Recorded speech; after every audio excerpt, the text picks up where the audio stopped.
ప్రభావం తగ్గిపోయి రక్షణ పొందడం సాధ్యం కాదు.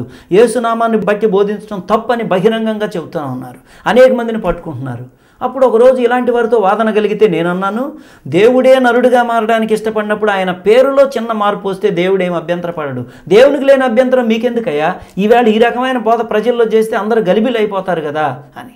కనుక దేవుని వాక్యాన్ని బట్టి మనం చూస్తే ఈ మూమెంట్ ముందుకెళ్తా ఉంది. జెహోవా అసెంబ్లీస్ అని చెప్పుకున్న ఆ బేతేలు నుండి ఇది కూడా ఒక సెక్ట్గా బయటకు రావటం, డాడ్ అనేటువంటి వ్యక్తి ద్వారా వచ్చి ఆ తర్వాత శనివారమే ఆరాధన, ఆదివారం కాదని చెప్పి పాతన బంధన పద్ధతిలో మనుషులను కట్టబెట్టేస్తూ ఉన్నారు.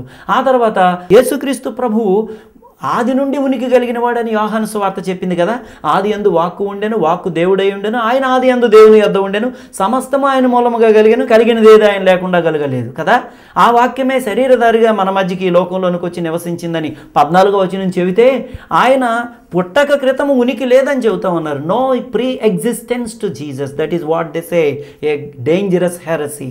దేవుని వాక్యానికి, యేసు ప్రభు వారి యొక్క నిత్య దైవత్వానికి, నిత్య ఉనికికి విరుద్ధమైనటువంటి బోధ వీరు చేస్తున్నారని బైబిల్ చెప్తుంది. ఇలాంటి వాళ్ళందరూ నరకం గురించి దురభిప్రాయం, యేసు ప్రభు దైవత్వం మీద దుమ్మెత్తిపోస్తూ భయంకరంగా వెళ్ళిపోతూ ఉన్నటువంటి వ్యక్తులు.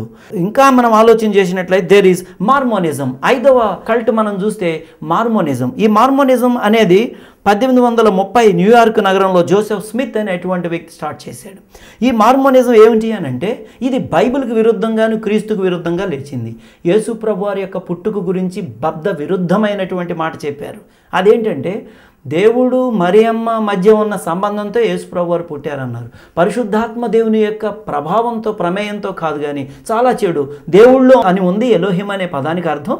పెళ్ళిళ్ళు చేసుకుంటారు. విశ్వాసులు కూడా పరలోకంలోకి వెళ్ళాక నిత్యం పిల్లలకు అంటూనే ఉంటారని దైవ వాక్యానికి విరుద్ధమైనటువంటి బోధ చేస్తూ యేసు ప్రభు వారిని, ఆయన పుట్టుకను, ఆయన దైవత్వాన్ని ఎంతో హీనంగా మాట్లాడడానికి ప్రయత్నం చేశారు. డావిన్సీ కోడ్ కూడా యేసు ప్రభు వారికి పెళ్ళిళ్ళైనవి అని, లేకపోతేనేమో అక్కడ ఎక్కడ వదలేనే మరి ఇలాంటి వాళ్ళతో ఆయన చెడు సహవాసం ఉందని ప్రభు అయిన యేసుక్రీస్తును విమర్శించడానికి ప్రయత్నం చేశారు. అలా విమర్శించిన దినాల్లో మా సంఘానికి ఒకే మాట చెప్పాను నేను, కలవరపడకండి. God can defend his holiness, don't worry. దేవుడు తన దైవత్వం గురించి he can vindicate his own cause. ఒకవేళ ఎవడైనా బయలుదేరి నల్ల పెయింట్ బ్రష్ తీసుకుని, లేకపోతే ఒక నల్ల కంబళి తీసుకుని నేను మీ అందరికి వెరువు రాకుండా సూర్యుడికి మసిపోస్తానని వెళితే, ఒకవేళ మీరందరూ విచారపడుతూ అయ్యో అయ్యో ఇలా జరగబోతా ఉందంట అని మీరు ఒకవేళ బాధపడే పరిస్థితి అంటూ వస్తే, అంతకన్నా హాస్యాస్పదం ఇంకోటి ఉండదు. అతడు సూర్యుడిని సమీపించగలడా? నిజంగా బ్లాక్ పెయింట్ వేయగలడా? అదే యేసు ప్రభు వారి మీద ఎవరైనా విమర్శ చేసినా ఆ వ్యక్తి దేవుని యొక్క తీర్పులోనికి వస్తాడు. ఇది ప్రమాదకరం. కాబట్టి అలాంటి వాటిని కదిలిపోకూడదని దేవుడు మన జ్ఞాపకం చేస్తూ ఉన్నాడు. మార్మోనిజం ఇంకా ఏం చెప్పింది? ఈ బైబిల్ కరెక్ట్ కాదు, అది పాతకాలానికి సరిపోయింది, ఇప్పుడు నాకు దేవుడు గోల్డెన్ ప్లేట్స్ బైబిల్ బయలుపరిచాడు, అసలైన బైబిల్ ఇదని చెప్పి 2 వ్యక్తులుగా పంపించి భూలోకంలో తెల్ల షర్టు, బ్లాక్ ప్యాంట్, ఆ తర్వాత టై కట్టుకుని మార్మోన్ బైబిల్ తీసుకుని వస్తారు. ఇంటింటికి పని చేస్తారు వీళ్ళు. ఇలాంటి వాళ్ళు వస్తే మీరు జాగ్రత్తగా ఉండండి అని దైవ సేవకుడిగా మీకు నేను గుర్తు చేస్తూ ఉన్నాను. కాబట్టి వీరు కూడా నరకం అనేది లేదని, యేసు ప్రభు వారి దైవత్వం గురించి వక్రీకరించి మాట్లాడిన వ్యక్తులు, బైబిల్ ఇది కాదు అసలైంది నా దగ్గర ఉంది, ఆ మార్మోనే రేపొద్దున యేసు ప్రభుతో కూడా తీర్పులో కూర్చుంటాడని యేసు ప్రభుతో, తండ్రితో తను సమానునిగా చేసుకున్నాడు ఈ జోసెఫ్ స్మిత్. ఇలాంటి బోధల విషయం జాగ్రత్తగా ఉండండి. ఆ తర్వాత 6వది స్నేక్ హ్యాండ్లర్స్. వీళ్ళు మార్కు సువార్త 16వ అధ్యాయం 17వ వచనంలో నమ్మి బాప్తిసం పొందినవాడు రక్షింపబడతాడు, నమ్మని వానికి శిక్ష విధించబడుతుంది, నమ్మిన వాని వలన ఈ సూచక్రియలు వస్తాయి, ప్రమాదకరమైనది ఏది దాగినా ఏమీ కాదు, మీరు పావులను ఎత్తి పట్టుకుంటారు అన్నారు. పౌలు సువార్తకు వెళ్ళినప్పుడు అనుకోకుండా కట్లు పట్టుకుంటే పాము వచ్చింది కదా, కరవకుండా దేవుడు కాపాడాడు.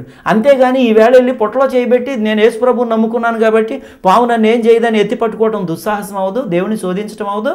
ఓసారి మీరు వీడియో చూడండి, ఎంత భయంకరంగా ఆరాధనలో పావులు మెడలో వేసుకుని చేస్తూ ఉంటే ఒకరోజు ఒక పాము ఎగిరెళ్ళి కాంగ్రిగేషన్లో పడితే అది కరిస్తే ఆ వ్యక్తిని, ఇతనికి ఆత్మ లేదు అందుకే చచ్చిపోయాడు అన్నారంట. వాళ్ళు భయపడిపోతున్నారు.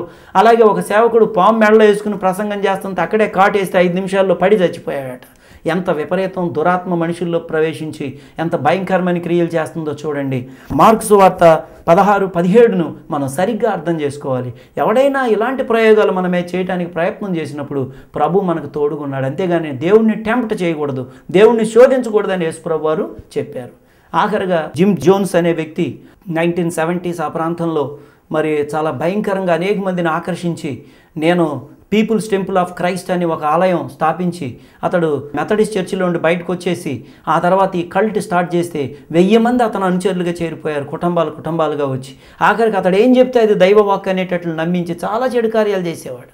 అలాంటి వ్యక్తి ప్రభుత్వం తెలుసుకుని అతన్ని పట్టుకుంటానికి వచ్చినప్పుడు ఇంకా తప్పించుకునే అవకాశం లేదని అతను నమ్మిన వాళ్ళందరితో అన్నాడు, మనం పరలోకానికి అందరం వెళ్ళిపోదామా అని అడిగితే, ఇప్పుడే ఈ క్షణమే వెళ్ళిపోగలం అంటే అందరు రెడీ అన్నారు. అంటే అతని మాటకు అలా లోబడి పొటాషియం సైనైడ్ తొట్టిలో కలిపించినప్పుడు అది త్రాగితే 900 మంది పీను కుప్పలైపడ్డారు. ఆఖరికి అతడు కూడా హతుడైపోయాడు.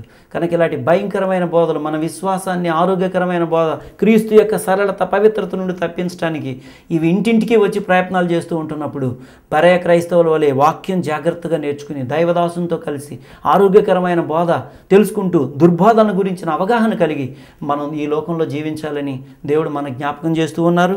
అలా మనం తప్పించుకుని యోగ్యంగా జీవించడానికి, ప్రభునందు ఆయన సన్నిధి చేరే వరకు కూడా ఆ ఆరోగ్యకరమైన బోధలో వర్ధిల్లడానికి దేవుడు ఆయన సహాయం మనకు చేయనుగాక. ఆమేన్. ప్రార్థన చేసుకుందాం. ప్రేమగల ప్రభువా, స్తోత్రం. ఈ దిన వర్తమానం ద్వారా దయ్యముల బోధ నుండి, దుర్బోధకుల నుండి మమ్మల్ని మేము ఎలా కాపాడుకోవాలి, ఆత్మ ద్వారా మమ్మల్ని భద్రం చేసి ఆరోగ్యకరమైన బోధలో నీ సన్నిధి చేరే వరకు కూడా పరిపూర్ణంగా చేసి నడిపించుమని, ఇలాంటి దుర్బోధకులోనైన బంధకాల నుండి ప్రజలను విడిపించి రక్షించుమని యేసు నామమున అడుగుచున్నాం తండ్రి. Amen. Thank you very much.